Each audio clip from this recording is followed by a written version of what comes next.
What's up, everybody? It's Savage Bernie, and I'm coming to you with the second installment in my tips and tricks series, Team Deathmatch. Since it seems to be the most popular game type, I wanted to go ahead and do one on it.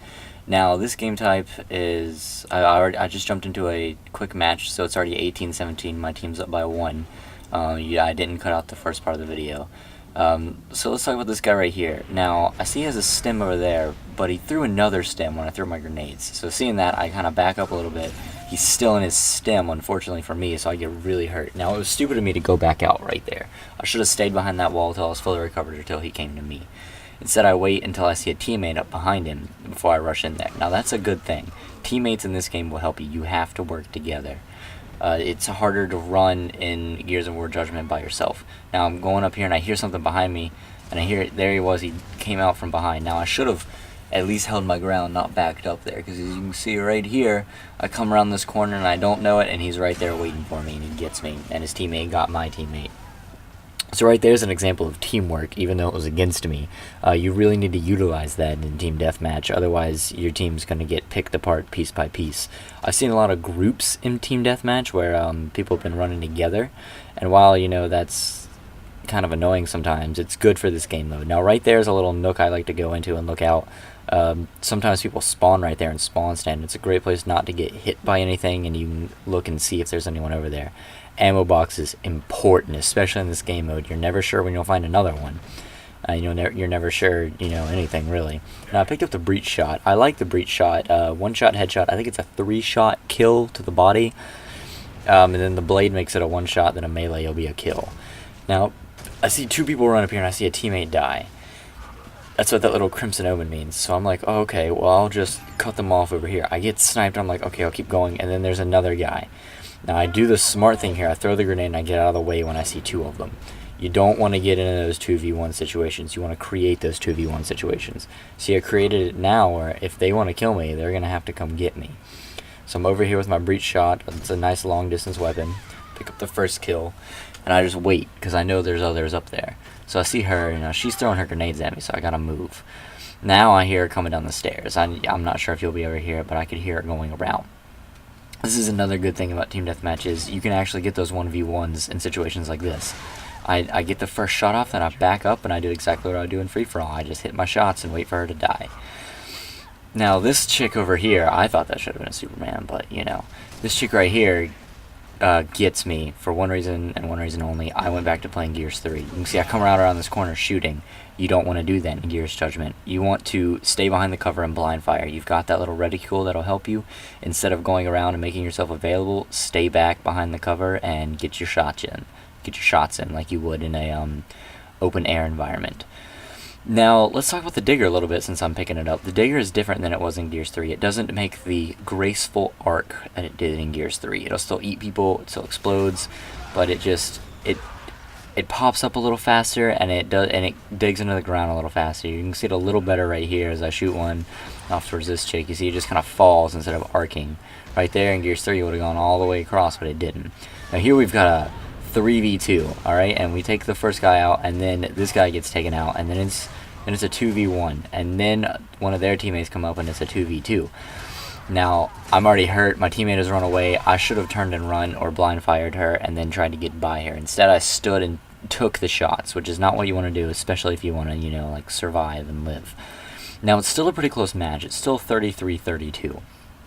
So I'm going to run up here and get this long shot. Now, the great thing about the long shot, you can see right there, it has the double zoom. If you click the right stick twice, you'll zoom in, I think it's times 8, times 16. I'm not completely sure what the zoom is right there. Now, I saw that chick throw the grenade, and I'm pretty sure she's hiding on the corner, so I wait right here. Patience can be a virtue in Team Deathmatch. Not in free-for-all, but in Team Deathmatch, because you have teammates that will come back you up. See, my teammate runs through there okay, so I decided to go in there and get that ammo. Now, again, here we are in the middle. It's a good choke point. This guy's got the boom shield. I'm sorry to say I missed that shot. Probably should have hit it. But the boom shield's different just because you can put any weapon with it now, and that means any weapon. So he takes out my teammate there, and I decide, I'm just not even gonna mess with that. He's over there somewhere. I'm just gonna go this way instead. See if I can't get a upper advantage on him. Instead, I hear they're up in the 1-shot. So I look up, I'm going to snipe her, but she gets down. Now, you can throw grenades up in there, and I think that's what I do. Yep, I'm going to get a grenade up in there. The thing about that room is it's so small you can't get away from a grenade. And you can see I actually got both the people that were up there. I didn't even know 2 people were up there. That's why I want to pick up the ammo boxes. Now, here's something I don't usually do. I think that she's going to pick up the breach shot. She doesn't, so I pick it up. Now I have a sniper and a breach shot. That is not something I normally do. And usually gets me killed, although I took that guy out pretty well. But it does work against me here in this next little kill sequence when it comes up.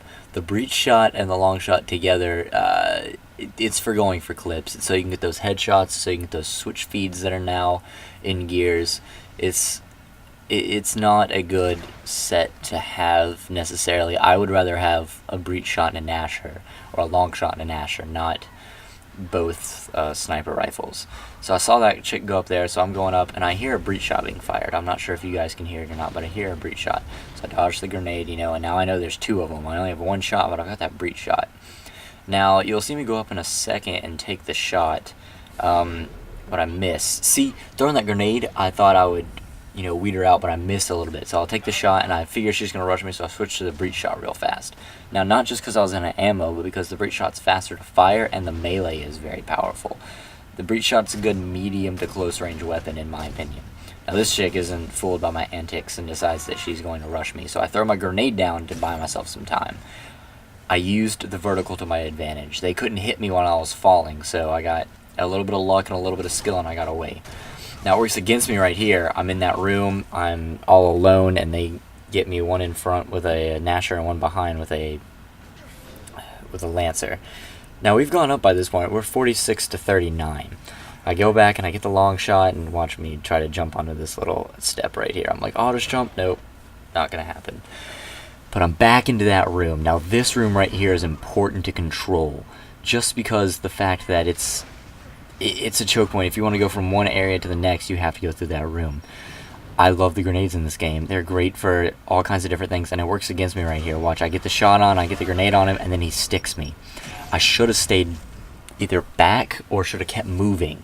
Movement is key in free-for-all. You have to keep moving. Movement is key in Team Deathmatch. You have to keep moving. You're going to get flanked, you're going to get snuck up on, especially in this game more than Gears 3. Here I get shot in the back, and I pull another Gears 3 move, and I roll, because most people will miss their shot if you roll in Gears 3. But with the reticule, it's just that much harder. So this room, for those of you who didn't know, is the one-shot room. You can go up in here, and there's the one-shot. It's not there right now, but I promise you it's there. So those are just some tips and tricks from Deathmatch that I figured out. Since it's such a popular game mode, I think I might do another one of these just to get out everything that I'm thinking of instead of dissecting a gameplay. Maybe dissect the game type itself more. But yeah, leave a like if you enjoyed. Leave a comment with anything that you find useful in Team Deathmatch. Just my tips are stay together as a team, get your ammo boxes, and watch your corners. Always watch your corners. Peace out, guys. Take care.